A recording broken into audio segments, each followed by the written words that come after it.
Bonjour, je suis Thomas Delosier, j'espère que vous allez bien et nous allons parler aujourd'hui du P40 Pro. Alors comme vous le savez peut-être, depuis mai 2018, Huawei a des problèmes avec les Américains. Et depuis mai 2018, le constructeur chinois ne peut plus signer de nouvelles licences avec Google, ce qui leur interdit l'utilisation de YouTube, du Play Store et de toutes les applications liées à Google sur leur téléphone. Ce P40 Pro n'a donc aucun de ces services. En revanche, comme chaque année, Huawei met le paquet sur la fiche technique de sa gamme P et on se retrouve donc avec un P40 très musclé. Qu'est-ce qu'il vaut? C'est ce dont on va parler aujourd'hui. Tout d'abord, en termes d'ergonomie, le P40 Pro est un téléphone très solide. On a une ergonomie premium avec un dos métallique très joli, un corps tout en métal, un écran à l'avant qui occupe environ 90% de la façade, un double poinçon qui permet de loger 2 modules photo. On a à l'arrière un îlot photo qui est peut-être un peu épais, mais malheureusement c'est quelque chose qui devient commun sur les smartphones de gamme aujourd'hui avec la multiplication des modules à l'arrière. Et en termes de prise en main, on a un téléphone qui est plutôt sympa. On a des boutons latéraux qui sont assez bien placés, ils tombent naturellement sous le doigt. On a un capteur d'empreinte sous l'écran qui est très réactif. On a une certification IP68 qui lui permet d'être étanche, ce qui est très pratique. On a donc un téléphone complet sur ce point-là. En revanche, s'il y a bien un point noir sur l'ergonomie de ce P40 Pro, c'est qu'il reste quand même assez imposant. Avec sa dalle de 6,58 pouces, on est face à un mobile difficilement manipulable d'une seule main.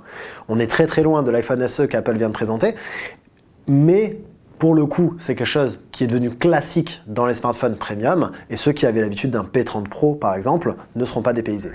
Du côté de l'écran, on est face à une dalle très belle. Déjà, elle est 90 Hz, elle est OLED, elle a une diagonale de 6,58 pouces, affiche en 1200 x 2640, a une température des couleurs qui est à 6540, donc très proche de la norme vidéo. On a donc des couleurs très bien respectées. On a un delta E à 1, ce qui témoigne de l'absence visible de dérive chromatique, pardon. On a une dalle qui est également réactive. On a donc un écran qui est parfait pour regarder ses séries, ses films, également pour travailler puisqu'on va avoir des couleurs qui sont très fidèles à la réalité.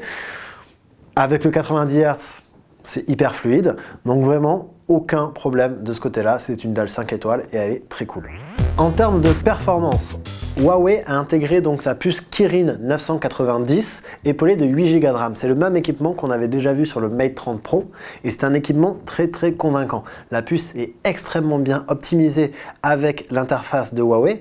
On a tout simplement l'un des meilleurs smartphones sur le marché. Il est juste derrière le Pixel 4 dans nos classements de performance, donc c'est très bon.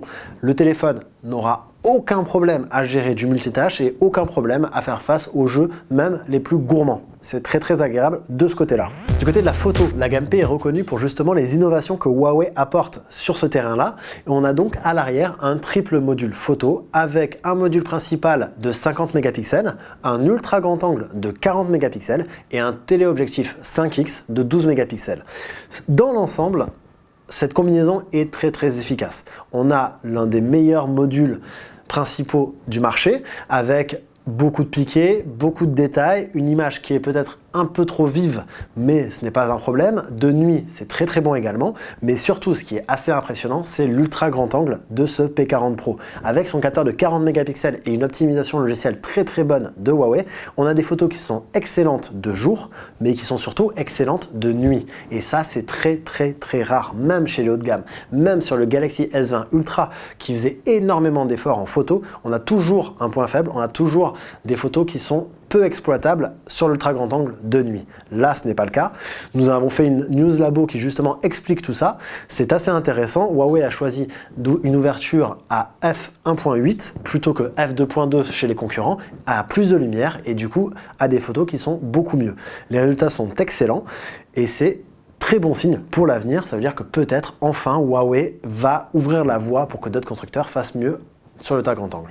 Du côté du téléobjectif, en 5x, on va avoir quelque chose un peu plus classique, c'est-à-dire qu'on va avoir de bons résultats de jour avec quand même du piqué pour ce téléobjectif, mais de nuit, le résultat va être peu exploitable. Mais là, encore une fois, c'est comme d'habitude, il n'y a pas de téléphone capable de gérer un 5x de nuit.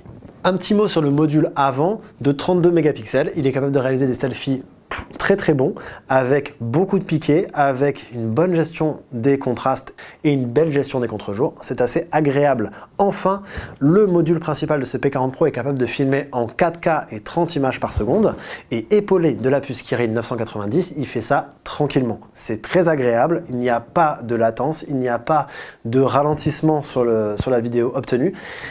C'est très clean, et ça c'est plutôt cool. Et plutôt rare encore pour l'instant, il reste des téléphones haut de gamme qui galèrent un peu sur ce terrain-là.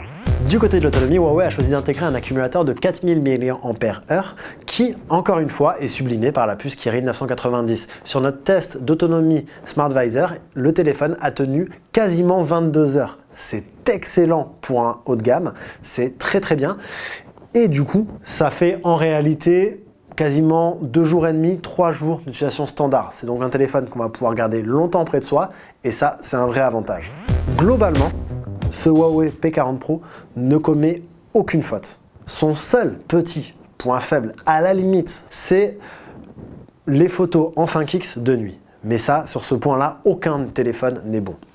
En réalité, c'est tout simplement le meilleur téléphone qui soit jamais passé par nos laboratoires. Il est même meilleur que le Galaxy S20 Ultra qui est vendu 300 ou 400 euros de plus. Donc en temps normal, ce téléphone, on vous le conseillerait 1000 fois. On vous dirait que si vous cherchez un téléphone à 1000 euros, si vous avez 1000 euros pour un téléphone et que vous cherchez un haut de gamme, on vous conseillerait ce P40 Pro. Malheureusement, ça ne va pas pouvoir être le cas, tout simplement à cause de ces histoires de Google. Il n'y a pas de Play Store sur ce P40 Pro, donc pas d'accès à toutes les applications que vous utilisez quotidiennement, que ce soit Instagram, Facebook, WhatsApp, YouTube, et du coup, il n'y a pas non plus Gmail, etc. Vous pouvez toujours essayer de contourner un petit peu les interdictions avec des magasins d'applications alternatives, mais c'est du temps, c'est de l'investissement, c'est pas forcément une assurance que tout va toujours bien se passer. Nous ne pouvons pas aller jusqu'à vous conseiller de débourser 1000 euros pour acheter ce téléphone, mais c'est bien dommage parce que c'est, selon nos tests, le meilleur.